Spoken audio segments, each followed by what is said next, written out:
It's Thursday, December 14th, 2023. This is Ashton Ellett here with another installment of the Two-Party Georgia Oral History Project, sponsored by the Richard B. Russell Library at the University of Georgia. I'm here today on the campus of Oklahoma State University with Professor Seth McKee, Professor of Political Science here at OSU. He earned his bachelor's in political science and master's in economics from Oklahoma State University and his PhD in government from the University of Texas. Prior to his current role, Professor McKee held teaching appointments at the UNC Charlotte, the University of South Florida, and Texas Tech University. He is the author or co-author of 4 books, including Republican Ascendancy in Southern U.S. House Elections, The Dynamics of Southern Politics, Causes and Consequences, and most recently, Rural Republican Realignment in the Modern South, The Untold Story, which was co-authored with UGA professor Trey Hood. A recognized expert in the area of Southern politics, Professor McKee has published a number of articles on various topics, including political participation, public opinion polling, redistricting, party switching, and minority representation. He is the former editor-in-chief of Political Research Quarterly and a regular political commentator, but he's joining me today, so it's a great step down from his usual appointments and conversations. This is much better. Well, I'll take that and I'll forward that along to my superiors. So thank you very much for having me here in Stillwater, my first time this part of the state. Yeah. Beautiful drive along the river and a lot more hills out here than I was expecting, which is nice. Is nice. All good things. Yeah. But tell me about your childhood and upbringing. You grew up in the South, in North Carolina. Yeah. So I'm, as we mentioned earlier, I'm a product of 2 Yankee parents. I was born in Portland, Maine, but my father got tired of his job in public accounting in Boston and sort of the rat race, so he decided to get a PhD, and he ended up at Oklahoma State. And Okay. So from around the ages of 3 to 7, I lived in Stillwater, Oklahoma, and he got his first job at NC State. So I grew up in North Carolina. The first year I was in North Carolina, he decided to do a visiting stint down at Auburn University. Okay. But he never sold a house, and it was a good thing because he didn't like Auburn. So, Well, he's in good company. yeah, so exactly.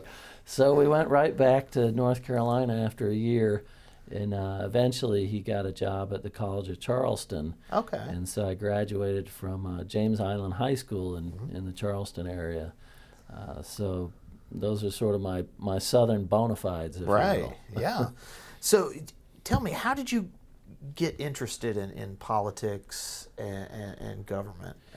Yeah, so it was school. Okay. I think it was a middle school teacher. So around 1988, Bush versus Dukakis, my teacher actually showed some of the debates in the classroom, which I don't know if that was authorized or not. These days, of course, you could never, do such a thing. No, I don't, Bernard.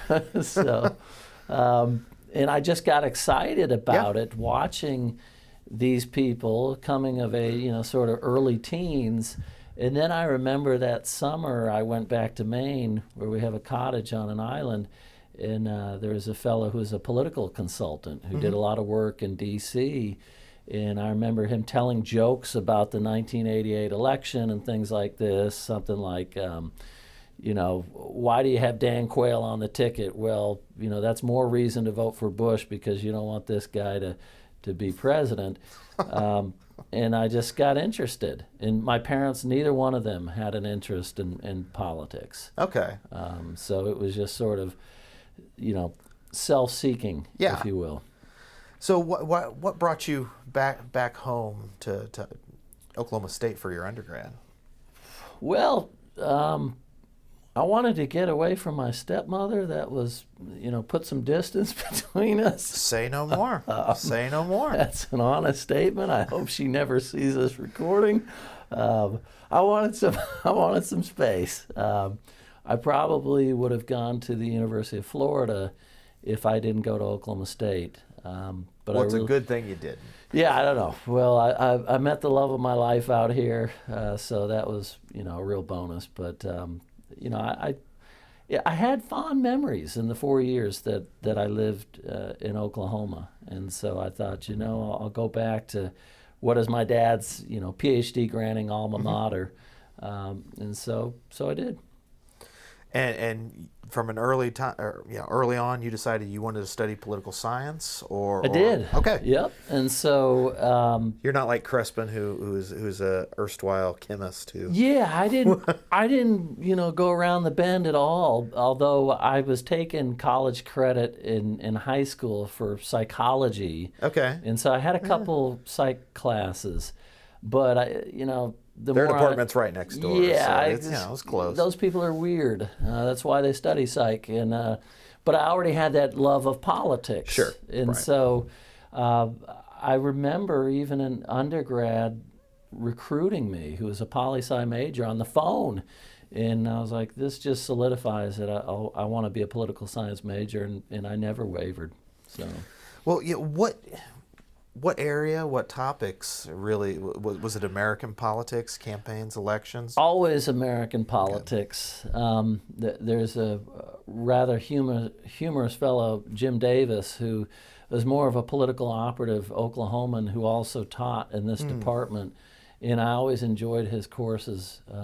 He was teaching interest groups, parties, and just real salt of the earth local knowledge of Oklahoma politics. Right. And he used to talk about the old district that we're sitting in, which was called Little Dixie. Mm-hmm. And it used to run, from the southeastern corner of the state like a chimney, and it would grab, in the chimney was where Stillwater was. And, okay. And I don't know, I just always enjoyed what is closest to me in terms of understanding politics. I wasn't enamored with international relations or other countries, so.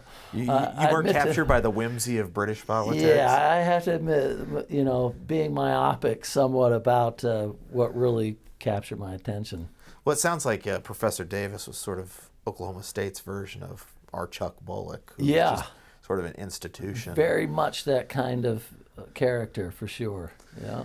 Now, did you get involved in campus politics or politics while you were on campus? Not at all. Okay. No, I don't really have an activist bone in my body. You were a born and bred, confirmed academic political scientist. I am so academic. I hate administration too. So I don't get on picket lines. I don't want to push paperwork.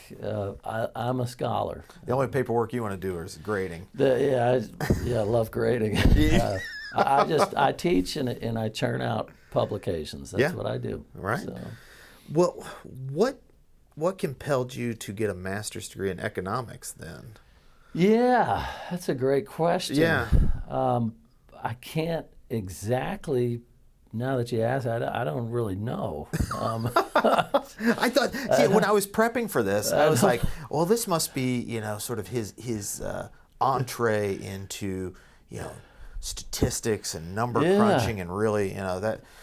So now maybe it's just some I think it was sort of a blend of free market ideology, okay, and then rational choice theory coming out of economics. You were a child of the '80s, so this stuff I was a child of the '80s. This makes sense. Yeah, so I guess on an elective basis or something, I had an econ course, and it was some of the law stuff that had this in it, antitrust, markets clear kind of stuff, quite ideological.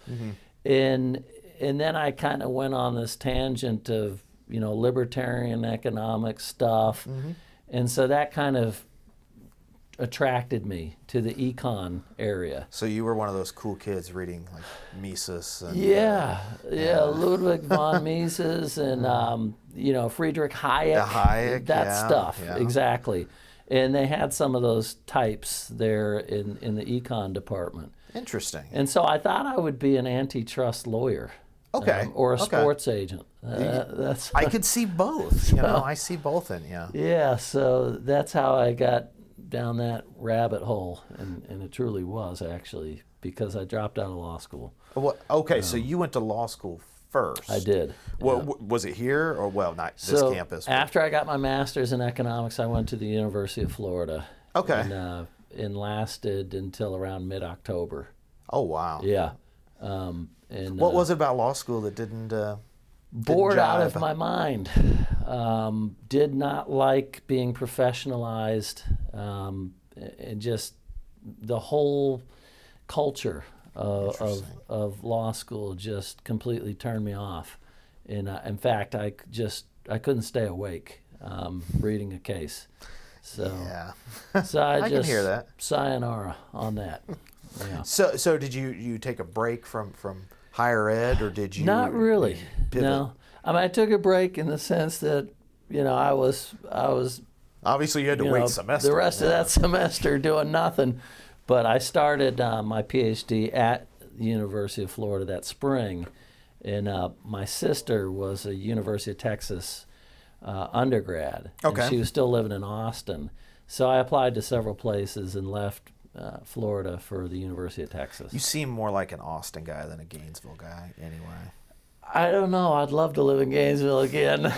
So. Well, Tom Petty's gone, so that's true. some of the allures. I mean, actually, I was very intimidated by Austin because I'd spent so much time in Stillwater, and and so sort of it is big. How much more urban it was. Mm-hmm. In fact, my wife was rather a country mouse, and it was like, I don't know, okay, but we adjusted just fine. Right. So who did you study with while you were at? Darren Shaw. Okay. Very, very accomplished campaign scholar. Okay. Done some really great stuff on campaign effects, and American scholar. I think he's running the polls for Fox these days. Oh, okay. But he's always been a really good pollster on the side, yeah. while being an academic. That's something about political scientists that historians don't have. It's the side hustle. Yeah, I don't know. Historians need to figure out their own side hustles. Well, because political scientists, they've got the greatest side hustle is the legal work. The legal work. What? Yeah. The legal work, the maps. Yep. The polling. Yeah. What have historians got? Yeah. I mean, there's some skills that many of these, that are sought after and paid good money for. Yes. So, yes. No. I don't do the legal stuff. I've done one legal case. That's it. Right. No one called me back. So. Well, our friend Keith Gaddy for years did legal work. That's and then right. Was just. I know he threw the towel in. Threw in the towel after after many years. And I say good for him. So.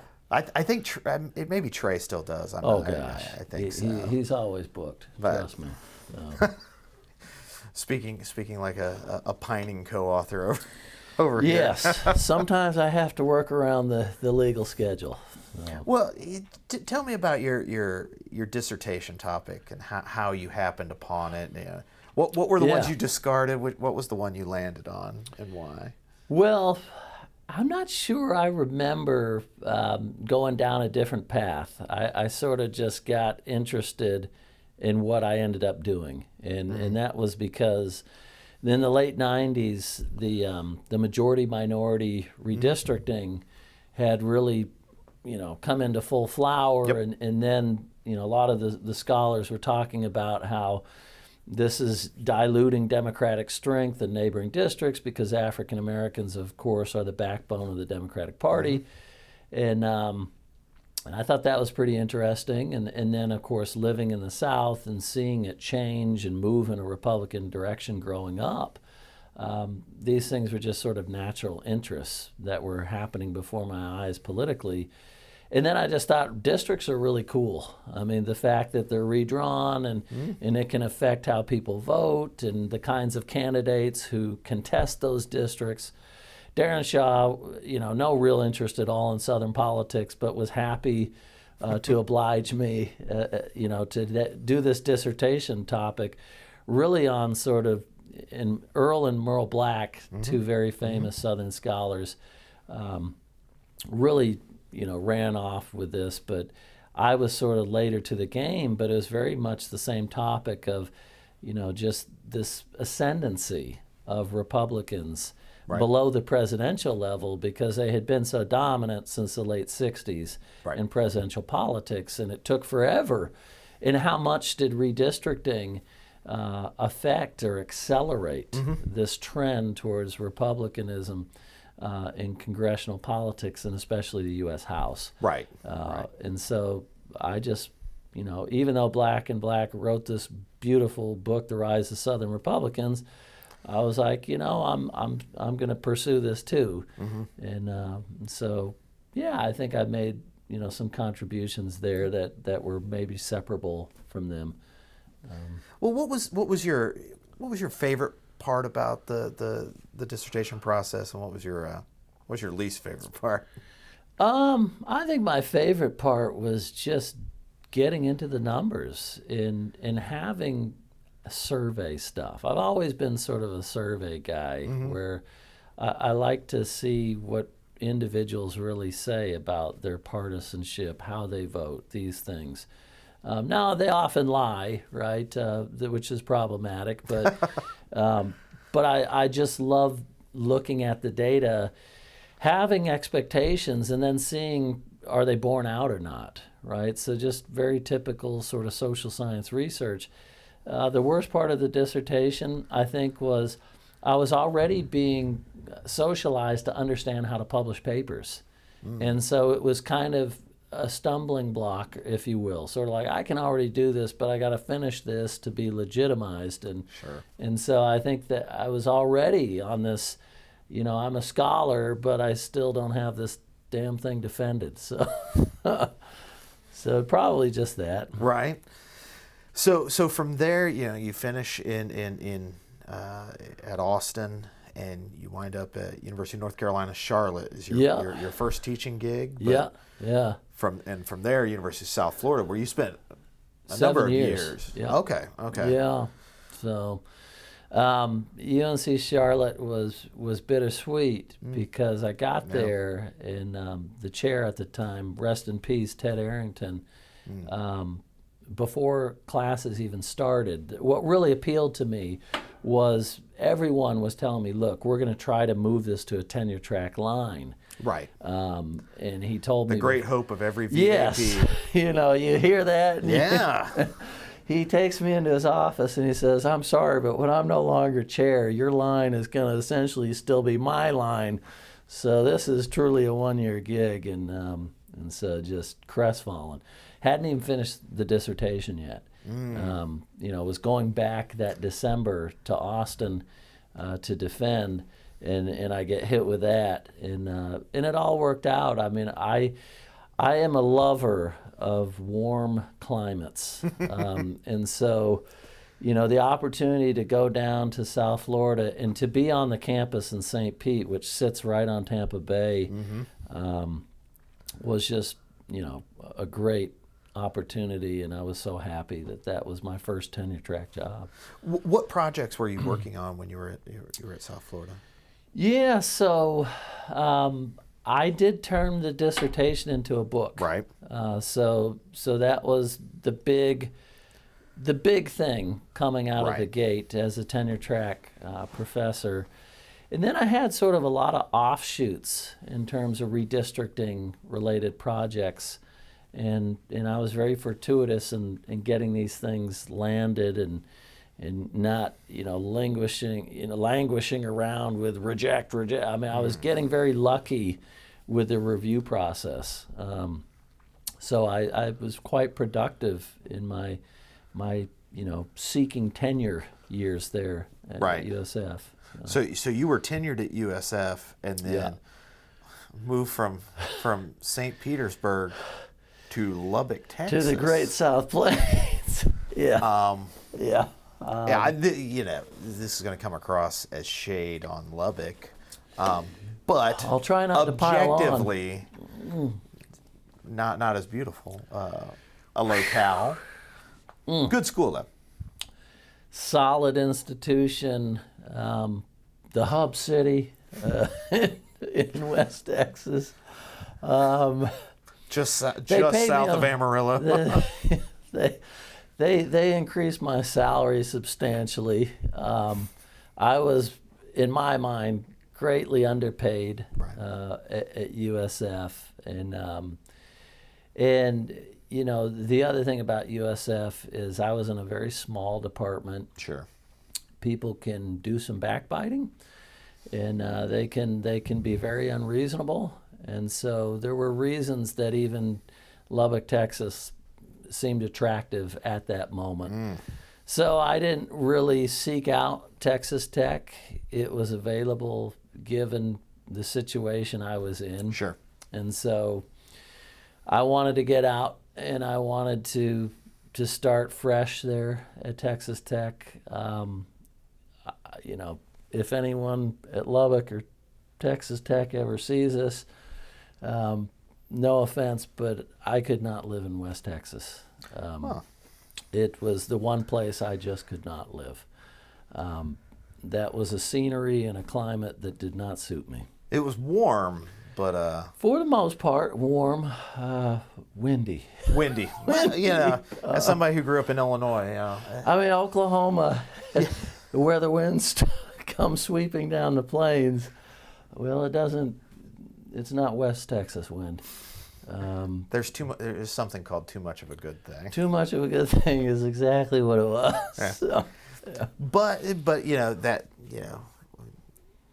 the vein of everything happens for a reason, Yeah. you wound up back here at Oklahoma State, Yeah, your they alma had- mater. They had an open Came rank. home again.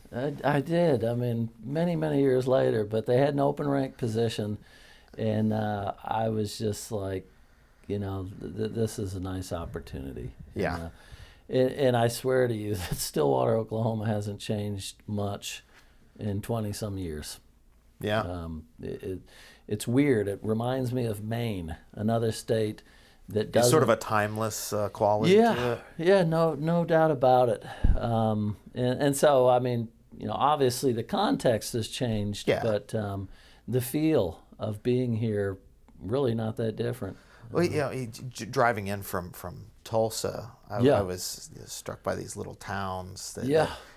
There's something it feels very Midwestern, very Southern at the same time. Yeah. Yeah, you've got like Yale up the road with Yeah. this little drive-in, the Dairy Hut, and it was like that Yeah. could be in any number of small towns that I grew up in. Exactly. So there's Oklahoma is a nice blend of Midwest and South. It really is. Yeah. Yeah. Well, Little Dixie, like you said, You Carl gotta Albert's mention old Jim Thorpe when Jim you say Thorpe. Yale. Excuse me, you know? Yale, and I drove on the Jim Thorpe Memorial Yeah. Highway. Yeah.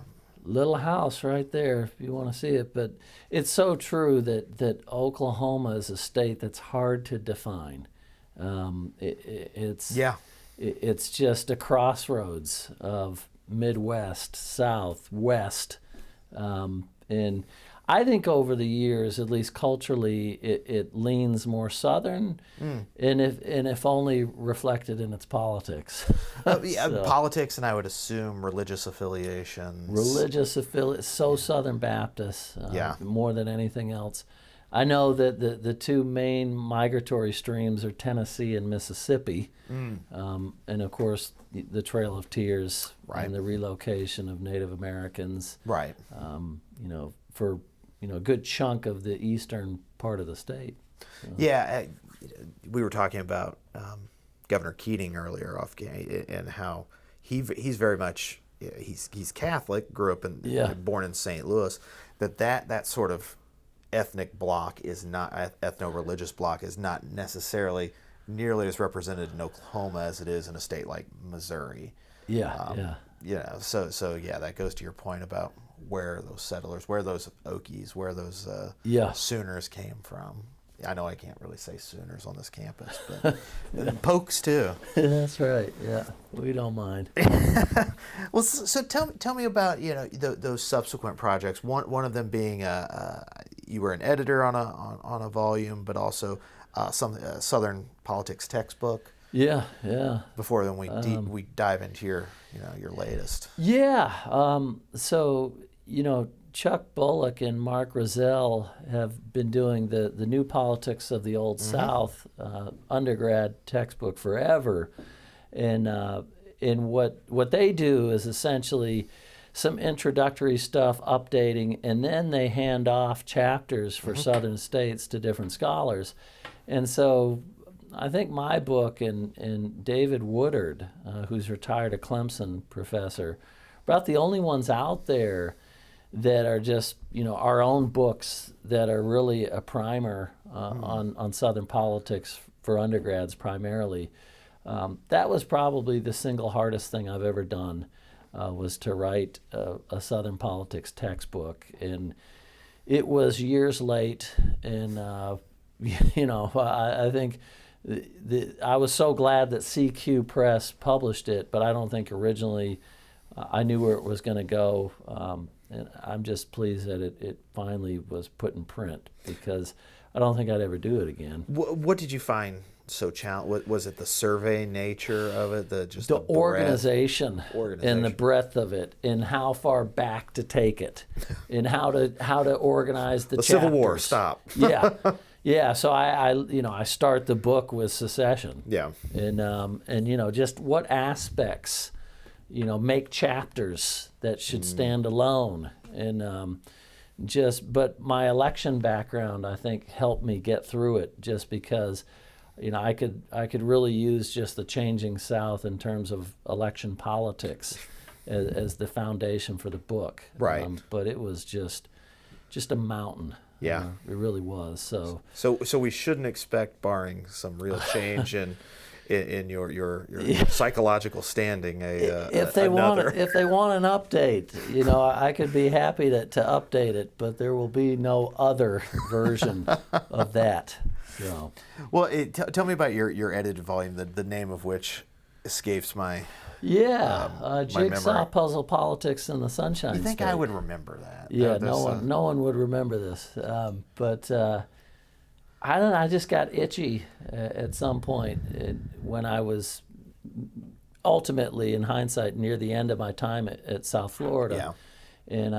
And being in that setting, I thought, well, shoot, why not a book that takes some experts and looks at what's going on in the state of Florida. Mm-hmm. I could have picked any sort of random southern state, but one of the larger, second largest southern states behind Texas, and very controversial perennially when it comes to drawing, congressional districts. And so, and then the timing was great, because they put these amendments on the ballot in terms of constraining how they draw lines in Florida based on incumbency and other considerations, and so it was a good time to do something like that.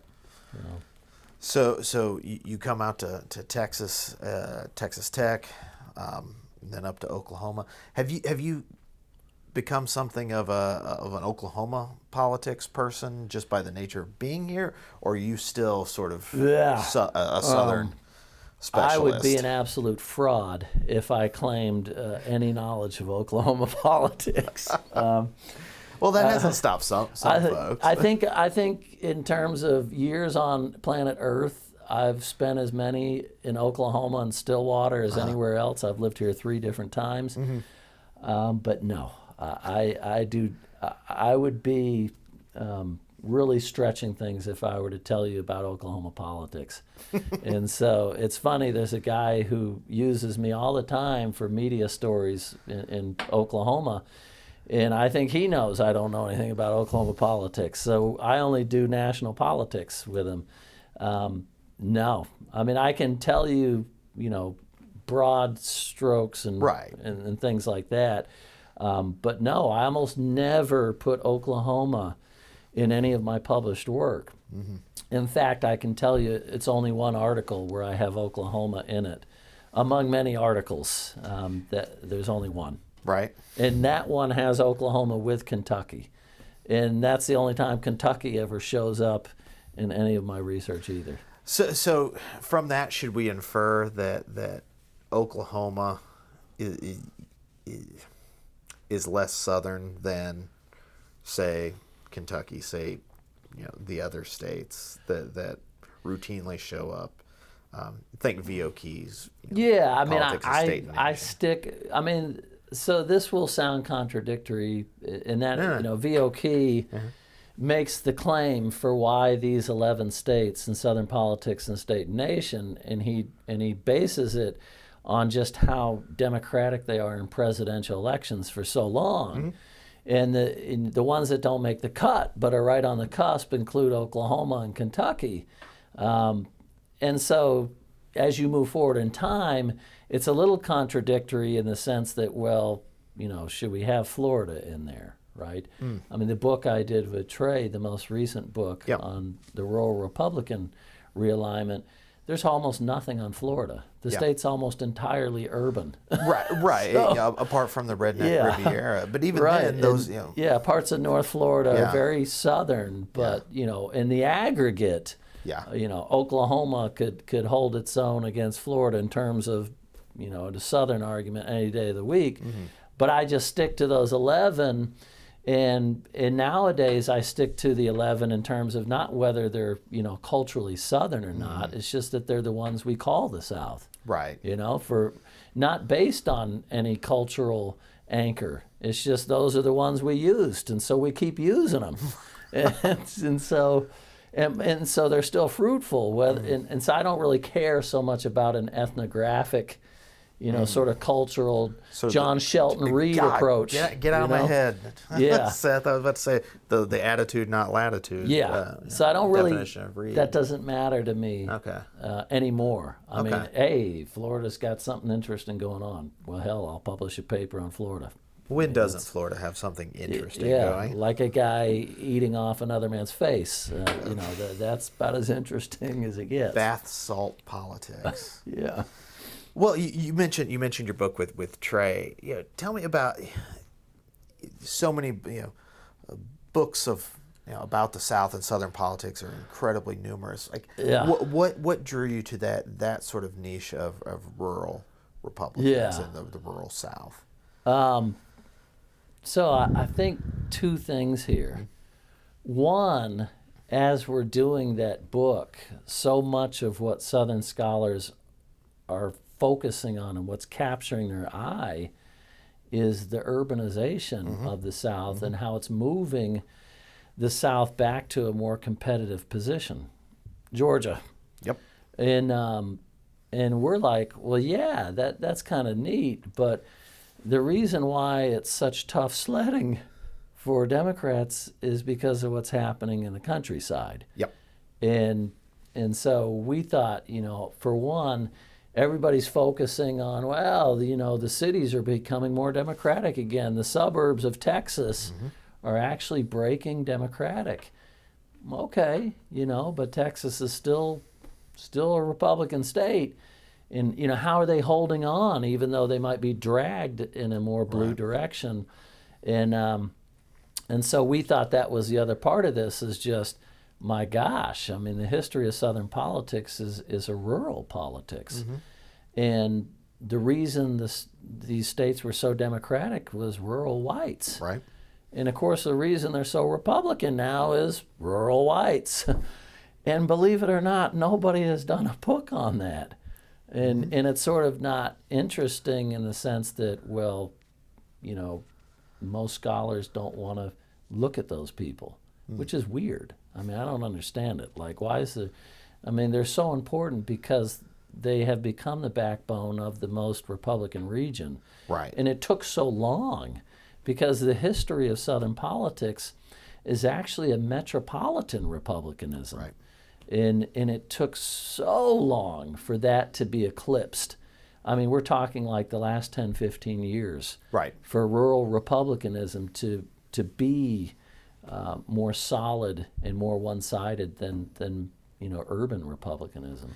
Well, so much about Southern politics has always been this argument about how exceptional it is, and because of its history and the makeup. But what you're saying, and you grew up spending time in Maine.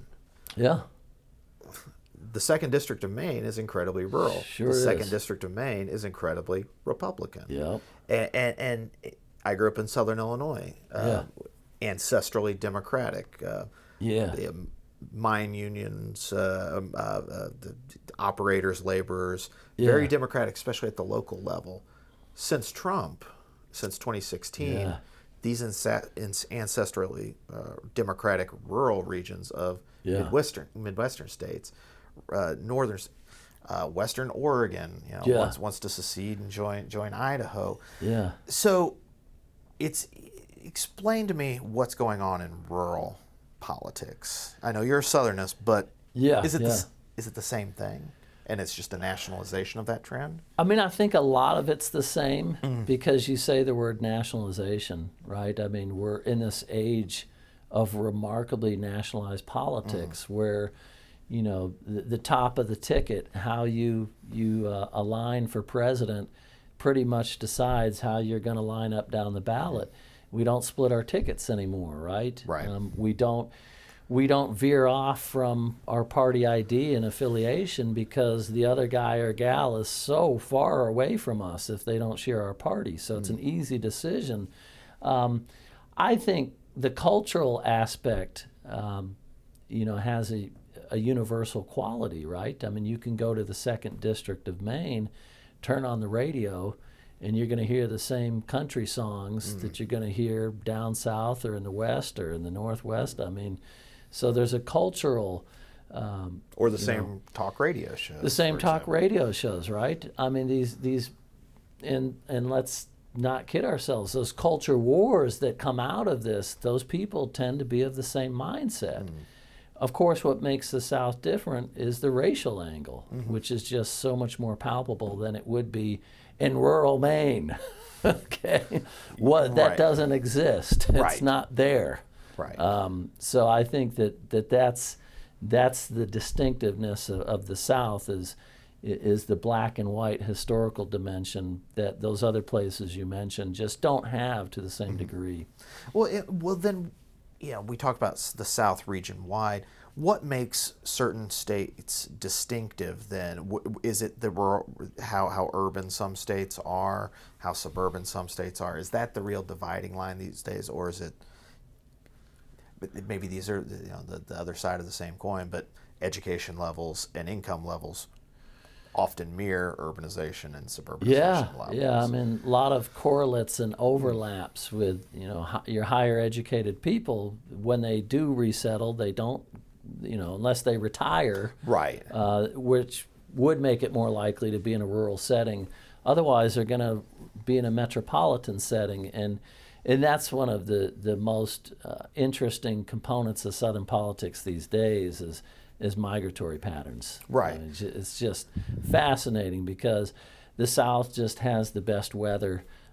For someone who has a bias towards warmth, I think that's true. Apparently, a lot of Northerners agree because they don't want to live in those places anymore. And it's not to say that they target neighborhoods, right? I mean, Jim Gimple of Maryland, great political geographer, just how much are you targeting? It's still mainly jobs, right? Where's economic opportunity? But we just have this churning of the electorate with Georgia. I mean, just this exemplar, if you will, of in-migration streams that are definitely moving the state in a democratic direction. And to me, that's really fascinating stuff that I've done quite a bit of work on. Yeah, what I think is fascinating as somebody who studied Georgia Republican politics is you talked about that metropolitan republicanism of the late 40s through the we'll say the 80s. Yeah. Was fueled in large part by northern in-migration from erstwhile northern Republican states, Ohio, Iowa, places like Pennsylvania. Newt Gingrich comes from Pennsylvania. Paul Coverdell comes from Iowa. Mac Mattingly comes from Indiana. Ohio. Right? These were those in-migration streams favored Republicans. But now you have, as you said, huge in-migration, not just jobs, but also African Americans returning to the Atlanta metropolitan area. So I guess that's a good segue into Georgia politics, and Georgia was the last of the southern states to finally elect a Republican governor. Why was Georgia, of all places, the holdout in that regard? I mean, I think when we look at the different southern states, if we're confining it to the 11, Sure. ex-Confederate, that Georgia always had this history going back to V.O. Key's work of this urban-rural, divide that was so strong. And even when it was just a one-party Democratic state, I mean, the Talmadge faction, the yeah, anti-Talmadge the Talmadge and anti-Talmadge, and that's just sort of and then you talk about Georgia, and you could see that in terms of below the fall line, above the fall line.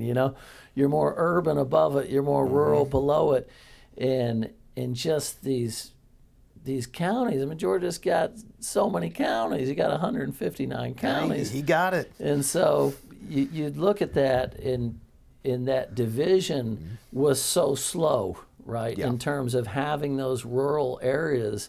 Again, talking about the book with Trey about this rural Republican realignment, and you had to get generational change, right? Sure. And so you had these Southern Democrats. Sure, they're voting presidentially Republican, but locally there's no reason they can't vote for Democrats. Right. Because those Democrats don't care that national Democrats are pro-civil rights, and liberal on social issues. They don't care. That's not who they are. They're Georgia Democrats. And so this is, a multi-generational thing that has to transpire for that next generation of people in rural counties in Georgia to finally embrace the Republican Party. And so I think it was just a transformation that was much slower than other states, with this strong urban-rural split, if you will. And so Republicans in Georgia, they needed that critical mass of below the presidential level Republicanism voting and ID, and it just took decades. So because one of the questions I always ask folks is, it was always, I'm a Sam Nunn Democrat, or I'm a Talmadge Democrat, I'm a Georgia Democrat. Yeah. And that doesn't hold water anymore. Right. And why is that the case, that you can't have that sort of bifurcation between local Democratic or Republican identification and the national party in Washington? Just because we are so nationalized. Okay. I mean, those people just got pushed out, right? I mean, so those, those outliers, if you will, those cross-pressured Democrats who really tried to be moderates, and how many blue dogs are left, right? You could probably walk them on one leash, right? I mean, it's not there it is. Yeah, I mean, come on. So yeah, I think it's just that had to happen, because why should I have to take half a loaf? This Democrat has retired from my congressional district. Give me the real deal. I don't have to compromise anymore. Give me a Republican who fits with me on everything. And so partisan sorting, right, is what we call it. We're lining up our preferences with the right party. Right. So and that really gets to sort of the I don't know that there's a divide anymore in terms of tactics or targeting on the Democratic side. Yeah. Post 2018, when Stacey Abrams won the Democratic nomination, because for a long time there was this argument: do you try base turnout, or do you do the sort of Roy Barnes approach of try and cast yourself as this moderate who can appeal to white voters, get that white share of the vote up to 25-30%, which would be a magic number for them. That seems to be a dead end for Democrats in Georgia, and probably in the South. I mean, I think for now it is. Okay. And, the Citadel Symposium, which is our sort of small mecca of pontificating and presenting our latest work on Southern politics every 2 years, Trey and I presented our book, Rural Republican Realignment, and there was a fellow who sometimes works with Chuck Bullock and Mark Rozelle. I think he's at George Mason, Jeremy Meyer, and he was in the crowd, and he said, I don't think that makes sense to not go after these rural whites if you're a Democrat. And we just kind of chuckled and said, well, good luck with that. I mean, there's a scarcity of resources.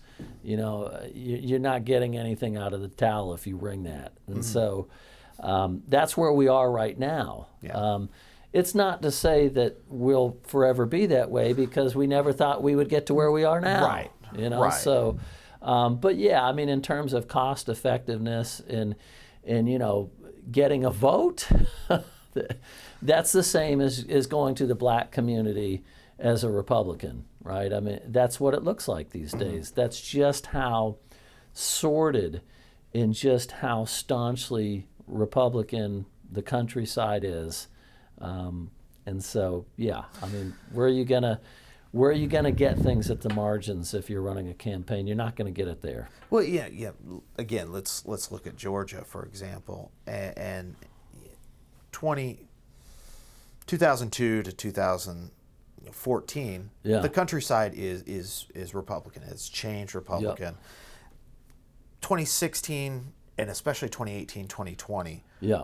the countryside gets even redder. Like, you can focus on the urban and suburban areas that got bluer, and of course there are far more people there. Yep. In a condensed area. Yeah. But how did the countryside get redder even Yeah. than the blue parts of southern states like Georgia? Yeah.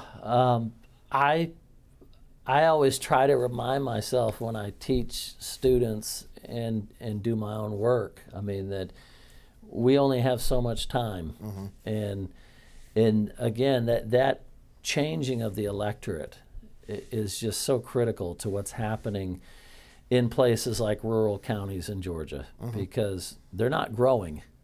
Right. They're not growing. And many of them are shrinking. Right, and many of them are shrinking. But what we do know is that they're aging, just like everything ages. And so that aging of those populations means that as those older folks exit the electorate, for lack of a better term, right, those youngest generations, and not the youngest, by the way, but really sort of the meat of the voting population is maybe peak Republican now, right?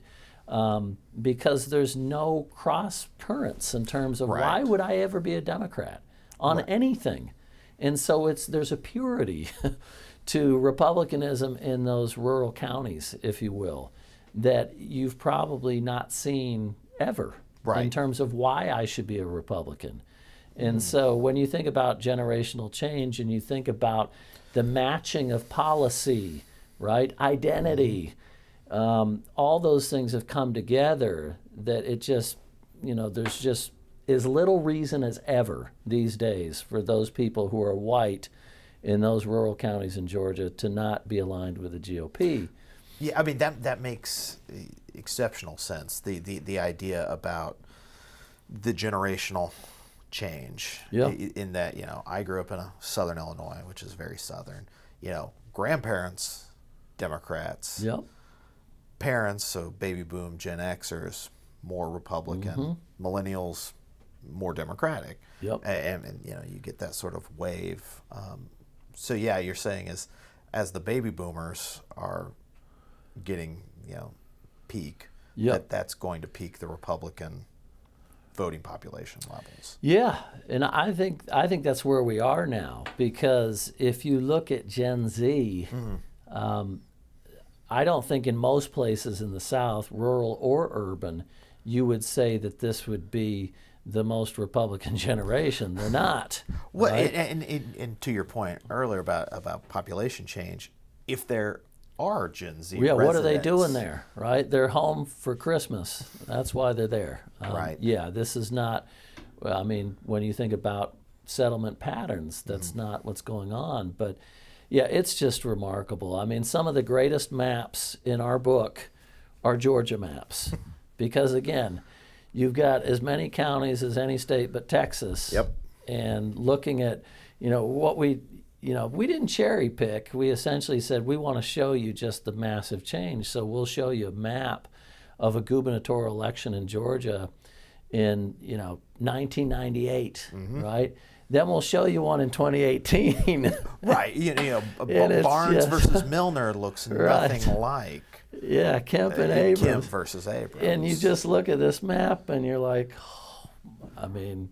Well, I mean, I can remember on election night 2016, and if you could put somebody in a soundproof booth and you pipe in that Hillary Clinton's won Cobb County, Georgia, and Gwinnett County, Georgia, you would say, "Oh my goodness, she's going to win the state of Georgia." She lost it by 5%. Yeah, and it's just, what role then does somebody like Donald Trump play? Because we've been talking about these macro level sort of secular realigning forces. Yeah. So what I'm not a proponent of sort of the great or infamous man in history theory, but there does seem to be something special about his impact on national politics and Southern politics by extension.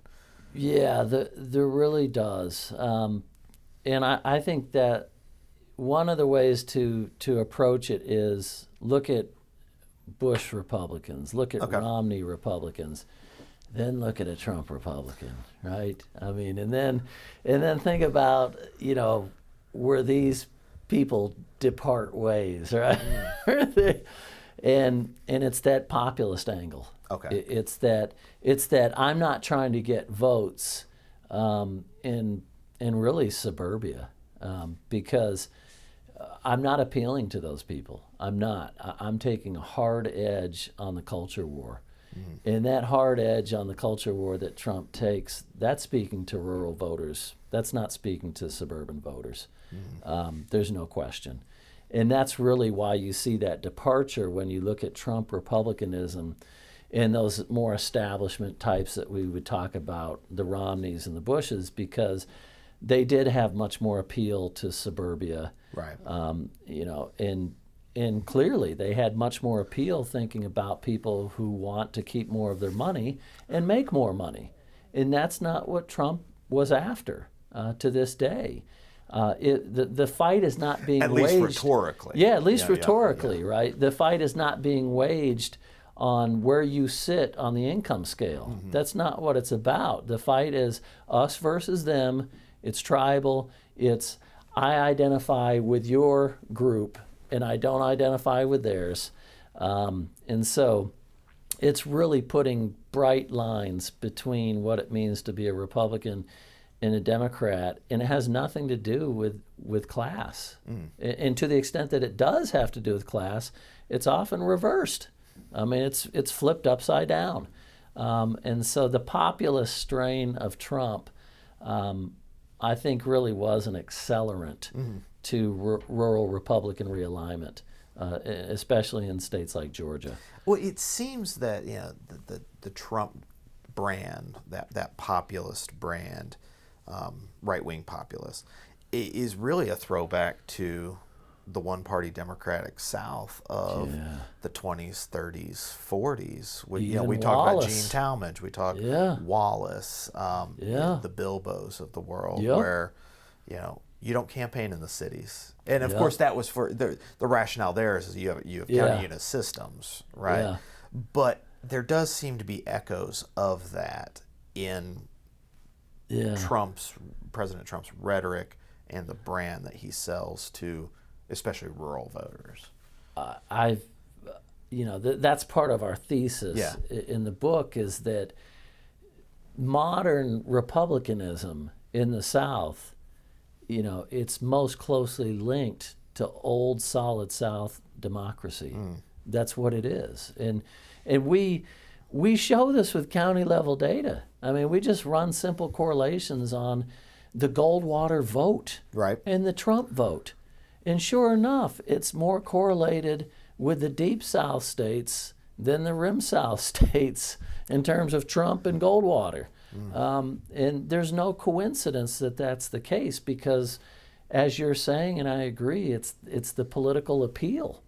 It's more associated with the other party back in the day when the GOP was trying to get its foothold in the South and metropolitan areas. Right. Not the countryside. Well, how is this playing out? How is this realignment playing out within the party system? So for the most part, we've been talking about electorates. Yeah. How are these transformations remaking the two major parties in the South? Yeah, I think what's going on in the South is a microcosm of what's going on nationally. And so, at least in that case, I wouldn't say there's Southern exceptionalism, because nationalization is just making it more stark and polarized, perhaps, in the South. But this diploma divide is one of the key indicators that we look at. It's the number one indicator, I think it is, more than anything, right? Which is so damn fascinating, because if you went to the 80s, 90s, early 2000s, if you ran a simple regression and looked at someone's vote, whether they voted Democrat or Republican, and you put education in there, it wouldn't do much for you, Right. And these days, it always shows you that if you do a simple binary, you say, okay, this person has a college degree versus not. It's just highly related to vote choice. Approaching one. Yeah, right. And so that is just such a strong marker of how the electorate, the coalitions of the two parties are changing based on level of education. You got more education, you got a college degree, you're moving towards the Democratic Party. And it's as strong among whites as any other group. So that's new, fairly new. Right. And with that changing coalition of voters, how then does that change who, say, Republicans are electing? Yeah.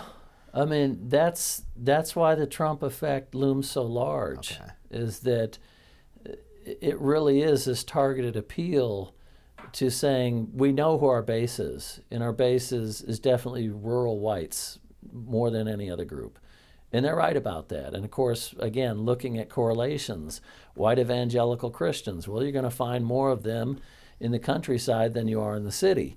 Not to say that we don't have mega churches, right, in cities and in suburbs. This is true. These things exist, and those people vote very much like their counterparts in rural areas. But we know that as much as Trump has proved an accelerant for the rural Republican realignment, he's been, for lack of a better word, toxic in very large segments of the urban, suburban, southern electorate that otherwise would like to vote Republican. And then when Trump is not front and center, they vote for Glenn Youngkin in Virginia. Or Brian Kemp. Brian Kemp. Because that's the kind of republicanism that they want to see. Right. And then to the extent that we see it, which isn't much, we can find ticket splitting in Georgia. Well, you and Trey have an article about the partisan divide, the partisan schism in Georgia. Yeah. And what I want to see is more research digging into the Kemp Warnock vote. Yes. Yeah. How can Raphael Warnock, a very liberal Democrat, pastor of Ebenezer Baptist Church, running against Herschel Walker, say what you will about him personally or his politics, venerated football legend at UGA, how is he able to pull over voters who voted for a Brian Kemp, a Chris Carr, a Brad Raffensperger, sort of establishment Republicans, then turn around and vote for the most progressive person Georgia has ever elected at the state level? And we will provide that research one of these days. We have the data. We need the time because we're going to do it. But I would say, I'll just use myself as an example. I'm a moderate dude, and I think a lot of moderate dudes and dudettes, they can't stomach a Herschel Walker. And I think the reason why is because it's laughable. I think it's embarrassing. And so I think that's where the split is, because you're right, a Raphael Warnock, policy-wise, very liberal, Yeah. right? Yeah. If people were proximity voters, okay, and they just vote for the candidate who's closest to them, then a lot of those people who split their tickets and voted for Warnock, they would have been voting for Walker. Right. And so I don't think that was the axis or the basis for them voting. I think the basis was this guy is an embarrassment, and if we put him in the Senate, what does that say about Georgia? I think that that's a lot of the impression that these white suburban voters would have. And again, it's not a ton of people, right? But it's just to say you are eminently unqualified. Even if policy-wise, I would rather you represent me. When you threaten your ex-wife at gunpoint, when you talk about werewolves, when you do those things, I will still split my ticket for someone who, at least on paper, looks like, I'm closer to you. But that's not just a Georgia thing, right? Right. I mean, Arizona. Not a southern state, Blake but... Masters, right? I mean, here's a guy, has he got a Stanford background? But, it looks like he wanted, a dictator as a leader because, if it's a good dictator, that's fine. These are extreme views. And I think that the people, in those settings with higher education, you can't fool them as much, right? They're going to look around and they're going to investigate and they're going to say, that's crazy, and I'm not voting for crazy. Does that voting behavior fall under the aegis of negative partisanship, or is that something separate and apart? Yeah, I would call it very different, because I think most of these people I'm describing would want to vote Republican, right, more than Democratic. But they are sort of the most centrist group, right? And even though you give me someone who's farther apart from Herschel Walker and you'd think I wouldn't support him, I don't think it has anything to do with that. I think it's that they are cross-pressured. I think that they're being pulled to vote for a Warnock, even though perhaps they don't want to, because Herschel Walker is just flat out unacceptable, right? He is not a legitimate choice for those people. I see. So, Georgia, we always joke now, is the center of the political universe, which is very different from, say, when you were in St. Petersburg, where Florida. Yep. You said earlier, Florida's, very, very urban. Yeah. Yet the Democratic Party has almost taken it off the table. Yeah. In terms of the amount of resources. The Democratic Party nationally is much more willing to pour resources into the state of Texas and Georgia than and Virginia than it is a state like Florida, which is very urban. What gives? Yeah, so there's a handful of things that give. One, the migratory stream into Florida probably leans Republican these days. And so sort of anti-tax, low tax, exactly, older white. Yep. So if you look at the people who are coming to Florida, peak Republican. Yep, you're not getting as many of those people who used to come from Jersey and New York, who were very much bringing their Democratic proclivities with them. Now it's sort of, DeSantis and those types. Hey, come to Florida, right? If you want less taxation, more freedom, right? Whatever that in means. Quotes, for sure. So there's this appeal to say you need to come here. If you're a Republican. And that's not what you see in Georgia, right? Where you've got, and by the way, in terms of race, the percentage white coming into Florida is so much higher than in Georgia, where you have a very large African-American in-migration stream. You're not getting that in Florida. So migration these days is not helping the Democratic Party. There's probably out-migration of based on anecdotal evidence of people who, at least they say they want to leave Florida. Yeah, I mean, I think it's tiny, just in the sense that, damn that weather, but because that state is it. I mean, even with there was a brief moment during the Great Recession, where the housing crash was the greatest in Florida than maybe anywhere in the country. Yeah, outside Las Vegas, I think was the only other. My neighborhood alone, I can just tell you, just walking down the street, I mean, every third house had a for sale sign. But that was so short. After that happened, it was just here they come again. And so Florida just grows and grows like any other state. I mean, it's right there at the top in terms of growth.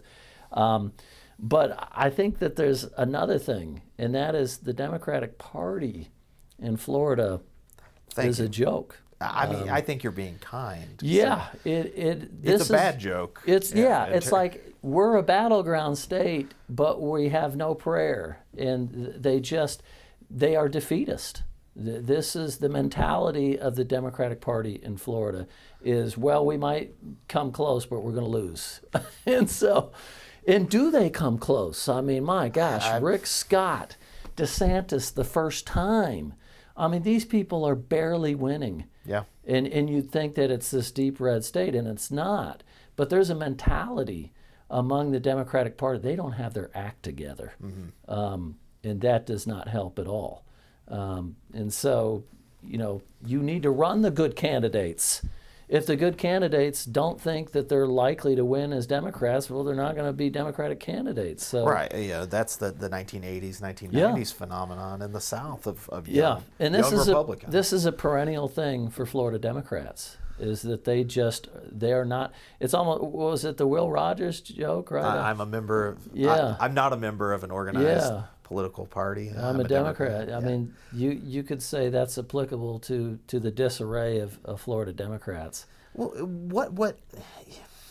to what extent does the realignment, ongoing realignment, the flux of Hispanic and Latino voters post 2016, and really post 2020 and post 2020, play in that? Because I can remember on election night I was going through the results.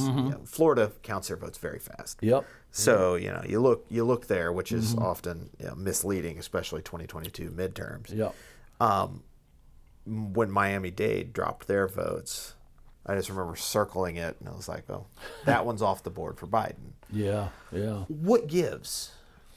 So the Hispanic diaspora, if you will, in Florida, which makes it so much different from the other big state with a big Latino population, Texas, right? Where Texas, you have a much more uniform sort of Mexican American heritage. You have nothing like that in Florida, and then you add the urban nature to it, and it's in such a different population. The Cuban influence that's just so heavily concentrated in Miami-Dade. And then you've got these streams of Venezuelans who come in, and other streams that come in from South America with this history of socialism and failed states. I mean, literally failed states, Venezuela. And then you've got Trump and billboards that say no socialism, and you've got rallies, and you've got Republicans, and they're saying, look, what you left, do you want that here? And that's a strong message. If you can convince these people that Biden is going to give you that, and I know that was a lot of the campaigning that was happening in South Florida. The Puerto Rican population in Central Florida around Orlando is, of course, the most Democratic. But you know what else is a problem is participation. And so when you look at that's not specific to Florida. That's not specific Hispanic, to Florida. As we know, Georgia, which now has about a 10%, Latino electorate, those participation rates are, for lack of a better word, in some places they're abysmal. And so even though you might have a net advantage for Democratic votes, you don't have a participation rate that's going to help you where it needs to be, especially compared to, say, rural whites in those states. And they're going to vote Republican. And so I think in the short term, the Trump effect has really, created this shift, especially in South Texas. The Rio Grande Valley. And then in urban South Florida, it's a similar phenomenon where these people have really broken towards the GOP. And a lot of that, I think, is the culture war. They're clear what side of the culture war they're on. They are conservatives on the culture war with the GOP. Well, yeah, you've been called on to be a political commentator and offer your thoughts. Has that become harder since 2016 to be a political commentator and to try to analyze for maybe a more general audience? I think so, because the what Trump has done and what he's done effectively is tell lies and damn lies, and because of the tribalism and the polarization of Democrats and Republicans, it's almost as if to be a Republican is to believe his lies, and to me that's just unacceptable. And so, yeah, it makes it a lot harder because, you talk to someone who's a reporter and a lot of the stuff you say is going to be off record because they don't want to say it and you don't want the blowback from someone in the community who's mad as hell at you because they believe lies. And so the gaslighting of the electorate, courtesy of Trump more than any other single political figure, is really unfortunate, and that's putting it mildly. Well, how is there any analog in American history to, at the national level, the effect of a Donald Trump? I think that the closest analog are those southern states in the populist, post-populist era. The Tom Watsons, the Gene Talmadges. Yeah. Gene Talmadge was very famous for playing fast and loose with institutional norms. The law, sure I stole, but I stole for you, kind of things. Is that the closest analog we have to Trump and Trumpism? That I'm aware of. Yeah. I mean, like you said, on the big stage, we have no precedent. Because even when perhaps you had maybe FDR with the veneration of FDR. and that's the thing, and I've talked to my students about Barack Obama too, right? But those guys were not out to demagogue for bad intentions. And so, I guess you can have a demagogue who might benefit us. That's not Trump. That's not what he's doing. It's all about him first, and then what kind of appeal can he have in being who he is and what he wants and who wants to come on board that train. And it's just, it's a cancer to this country, democracy with a small d. And the sustenance of the lie of a stolen election is just remarkable. I mean, it's flat out enduring. And again, 2020 was one of the safest, freest, fairest elections this country's ever seen. And yet here are people believing the lies of a liar because he's of their party. We've never seen anything like this. I still can't get my head around it, quite honestly. What does that... I was talking to Whit Ayers, very famous Republican pollster from South Carolina, Georgia, trained political scientist. And we were talking about the 2024 election and what does the future hold. And it seems to be one of those things, an election, a campaign that's almost preordained to be a rerun of the 2020 election. And at the same time, you have so many factors that could upend that overnight. You're dealing with the age issue. President Biden is old, but seems to be very otherwise healthy. Donald Trump is only 4 years younger, 3 or 4 years younger, which is 76, 77, and not in great shape. I say that as somebody who needs to be in better shape myself. You have 4 criminal indictments of the former president. You have a Democratic base that's a little restive. I don't think it's enough to force Biden from the field a la LBJ or anything like that. But would a majority of Democrats be disappointed if the president said, "I'm going back to Rehoboth Beach"? They'd be Best of luck. They'd be happy as a clam, Right. burrowing in that beach, for sure. So, what should we expect? With the premise that we're still most likely to have a Joe Biden, Donald Trump. So saying we get that, Yeah, is what that's you're our saying. premise. That's the most likely scenario. Yeah. I'm not ruling out Haley yet, because I think it's going to quickly be Haley and Trump on the island. Which is very different from 2016, which was, Yeah. there was an island, but it was more Lord of the Flies on the island. Yeah, but to the extent that Trump has molded the GOP in his image, how possibly could Haley beat him? I mean, I think that's the hard question to answer with a scenario where she could, except if you're in a jumpsuit. I mean, if Jack Smith is able to, to get the Supreme Court to say, yes, he's not immune from what he did as president, he needs to stand trial.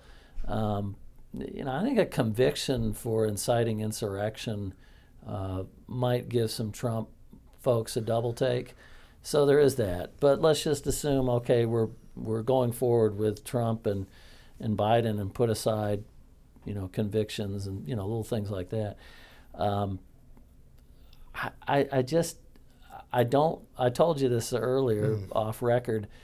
The polls are just, they're flimsy as hell right now. I mean, most people aren't paying attention. I think when it's crystallized, if it really is a Trump and a Biden, this has been my joke for the last year or so, which is half dead versus 100% crazy. I mean, just to say, there's nothing normal about Donald Trump. Okay, he is not a normal human being. Chris Sununu said if he was in the funny farm, he probably wouldn't be getting out. I think I might subscribe to that as well. This is not a normal human being.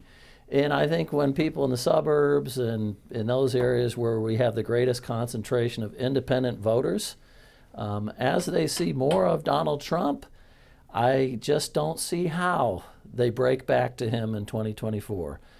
And I say that with another premise, which is the health of the economy matters so much that if it was poor enough, some of those independents, I think, do break towards Trump, right? Because, that is such a key indicator of how the swingy part of a very not swingy electorate's going to swing.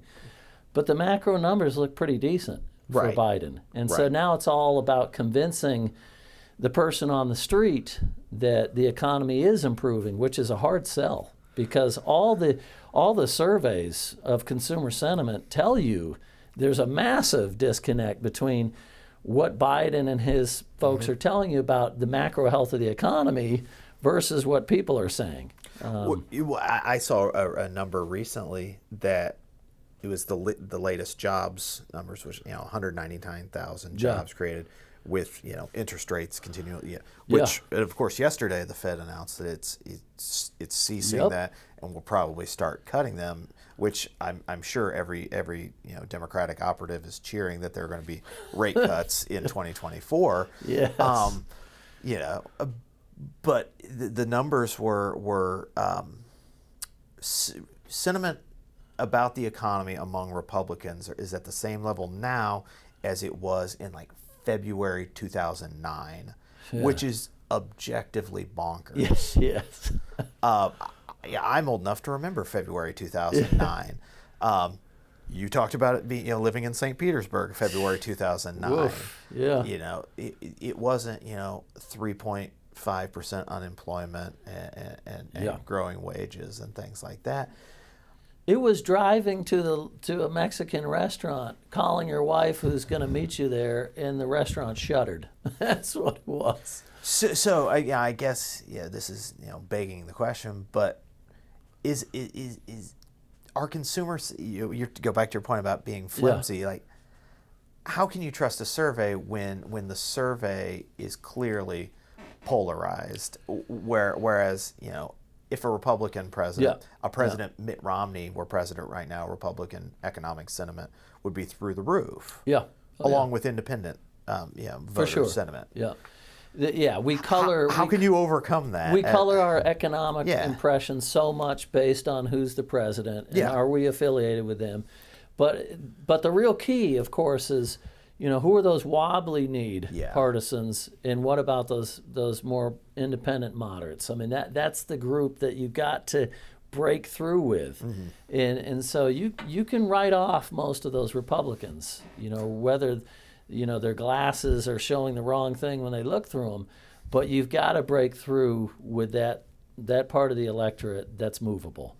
And that's the whole task that the Biden team has right now. And they'll be forgiving issues of senility, perhaps, or things like that, if the economy shows improvement to those people in their minds. Right. And the other thing we know about voters is that there's still time. Yeah. Because, you could have a terrible economy for the first 3 years. If that last year, Barack Obama. if that last year just starts turning a corner and you're feeling it, it's enough. Right. But the question to everyone is, if Trump is the nominee, somehow he runs this legal gauntlet while he's there in the general election cycle, which is a huge if. But let's just say he does. What does the economy look like? Because if it's the friend of Biden, there's no chance for Trump. If it's in really bad shape, then Trump has a chance. And that's really what it comes down to. What you made a reference earlier about putting on the glass. Was that a They Live reference from the 1980s? No. Rowdy Roddy Piper? No, I'm just talking about, we talk about rose-colored glasses for partisans, right? I mean, you put them on, of course my guy won the debate. Right. I mean, even though Trump was unhinged to the nth degree in the first debate, of course he won it. I'm a Republican. I mean, that's how partisanship works these days more than it ever has. Well, shifting back to, what your own work, what projects do you have? How many irons do you currently have in the fire? Too many, but they usually work out. One of the things we're doing is we did a survey of the Georgia electorate maybe a year ago. Okay. And we asked detailed questions about, what county do you live in? What's the closest city or town you live in? Where's the last place you lived, right?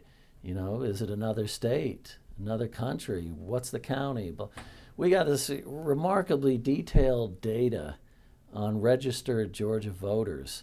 And we're sort of lumping them into different categories. So someone who's a stamp putter, someone who's basically lived in their same community for most of their life in Georgia, someone who's moved recently in Georgia, and someone who came into Georgia from another state. And so, what's the partisan proclivities of those different groups? Can we really get a better metric of just how Democratic or Republican these in-migrants are versus these people who have been in Georgia most of their lives versus people who sort of moved around the state? So that's one project we'll look at. North Carolina conference in March, late March, and that split ticket thing on Georgia is sort of backburnered right now, but we do want to get to that. There's a little bitty project that I'm salivating over. A former UGA student, PhD, David Hughes, who's at Auburn Montgomery. Okay. And so when Allen v. Milligan made Alabama change their maps, some of the work I've been doing with Mike Crespin and his grad student, there's going to be a dueling incumbent Republican primary in the 1st District of Alabama.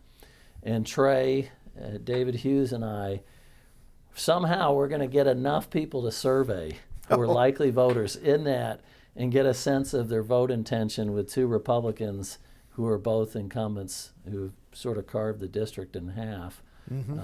Jerry Carl has more of the district, but it's about 59-41% split. But that's pretty novel stuff. I mean, to get a survey on voter intentions in a race with two incumbents battling it out with the same party.